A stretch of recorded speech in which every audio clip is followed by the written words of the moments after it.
இது ஏற்றதென்று மலரை படைத்தான்.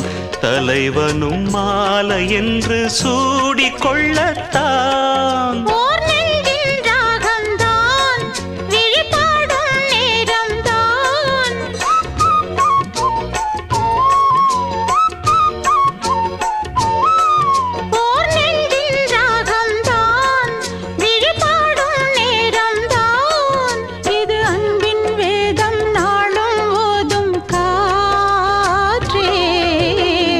வைகை நதி ஓரம் பொன்மாலை நேரம் காத்தாடுது.